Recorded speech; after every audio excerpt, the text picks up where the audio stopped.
You poured what looked like a perfect batch of soap, set it aside to cure, and then lifted the lid to find a deep, jagged crack running right across the top. Sound familiar? I am Kathy, the Clumsy Soaper, and today we are going to dig into exactly why soap cracks on top and how to prevent it from happening again. We will cover the 5 most common causes behind cracked soap, from overheating to lye-heavy formulas, so you can troubleshoot with confidence, whether you are soaping at home or scaling up production. Let us get into it together. So, you walked into your soap room the next morning, lifted the lid off your mold, and there it was, a crack running right down the center of your loaf like a tiny earthquake hit overnight. Trust me, I have been there more times than I care to admit. Here's the thing though, a cracked top is one of the most common issues home soap makers run into, and it is absolutely not the end of your batch. Your soap is not ruined. It still cleanses, still lathers, still does everything soap is supposed to do. What cracking tells us is that something happened during the saponification process, that chemical reaction between your lye and oils that generated more heat than your soap could handle evenly.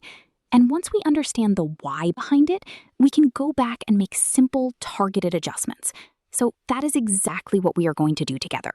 We are going to walk through the real causes, the science behind them, and the practical fixes you can apply to your very next batch. By the end of this, cracks will be something you understand completely, rather than something that just surprises you. There are 5 main reasons soap cracks on top, and chances are your answer is sitting right here in this list. First, your soap overheated during gel phase. The internal temperature climbed too high too fast. Second, certain fragrances accelerate the chemical reaction and dump extra heat into your batter. Third, starting with hot lye solution or oils means your batter is already heat-loaded before saponification even begins. Fourth, a recipe heavy in hard oils or butters generates more heat during saponification. And fifth, insulating your mold too well traps all that heat with nowhere to escape. Any of these look familiar? One of the most reliable ways to prevent cracking is to bring your lye solution and your oils to a cooler temperature before you combine them. Aiming for around 100 to 110 degrees Fahrenheit is your sweet spot. Cool enough to slow down the reaction, but not so cold that your oils start to solidify. Think of it like baking bread dough. If the environment is too warm, things rise and expand too fast and crack. Same idea here. A quick and practical check is to touch the side of your mixing pot. It should feel warm to the touch, not hot. If it feels hot, wait. A warmer batter accelerates gel phase and internal heat buildup, and that excess heat is exactly what pushes your soap surface upward and splits it open. Always use a thermometer rather than guessing. Eyeballing temperature is one of the most common mistakes new soapers make, and it costs you a beautiful loaf every time. So if fragrance oil is the culprit behind your cracked soap, the fix is actually pretty straightforward. Use less of it. Many fragrance oils, especially florals and spices, trigger an acceleration in your batter and generate extra heat during saponification. That heat buildup is what cracks the top. A safe starting point is 3% of your total oil weight. And whenever you bring in a new fragrance, always test it in a small batch first, before committing your full recipe to it. Watch your batter closely for signs of fast trace, because that rapid thickening is your early warning signal that heat is coming.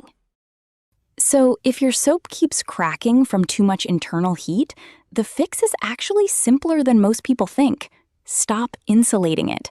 No towels draped over the mold, no blankets, no lids. Just leave it completely open and uncovered. This is especially important during summer months when your kitchen ambient temperature is already warm. Let that excess heat escape naturally into the air around the mold. And here's a practical tip. Place your mold somewhere with good air circulation, not tucked inside a closed cabinet where heat just builds up with nowhere to go. One practical fix that many beginners overlook is simply scaling down your batch size. Larger loaves act like insulation. They trap and amplify the heat generated during saponification, making temperature spikes much harder to manage. A 2-pound test batch gives you far better control over that internal temperature rise. Think of it like cooking a thick steak versus a thin one. The thicker cut builds heat in the center long after you want it to stop. Smaller batches mean less thermal mass, less risk of overheating, and far fewer cracks. Now let's talk about fixing the problem at the formulation level. If your recipe is heavy on hard oils like coconut or palm, your batter's going to generate a lot of internal heat during saponification. Think of it like packing too many people into a small room. The temperature rises fast with nowhere to go. A good rule of thumb is keeping your hard oils under 30% of your total oil weight, then balancing the rest with softer liquid oils like olive or sunflower. Run your recipe through mysoapcalc.com and check your oil percentages before you even touch the lye. So if overheating is the problem, the fix is straightforward. Get that heat out of the mold faster. Place your mold on a wire rack instead of a solid counter, because airflow underneath matters just as much as airflow around the sides.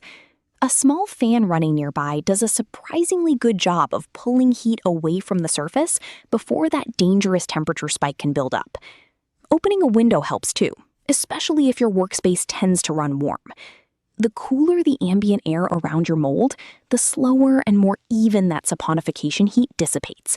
And that gentler, more controlled release is exactly what prevents the surface from cracking.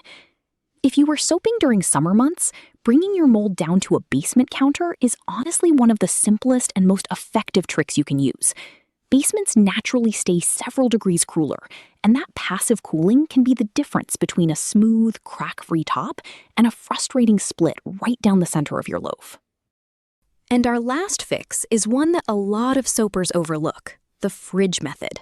Simply place your freshly poured mold straight into the refrigerator for about 24 hours. What this does is keep your batter cold enough to skip gel phase entirely. No gel phase means no internal heat surge, and no heat surge means no cracking on top. The texture of fridge soap is slightly different, a little more matte and waxy looking, but it is perfectly good soap. This is honestly a lifesaver during hot weather, when your workspace is warm and gel phase is almost impossible to avoid otherwise. And that wraps up our look at why soap cracks on top. The key takeaways are understanding how heat and insulation drive cracking, recognizing how water content and fragrance oils play a role, and knowing that a cracked soap is not a ruined soap. You can smooth it, trim it, or simply soap cooler next time. Every batch teaches you something. Keep experimenting and trust the process. Once again, this is Kathy, the Clumsy Soaper. Be blessed and be a blessing to others.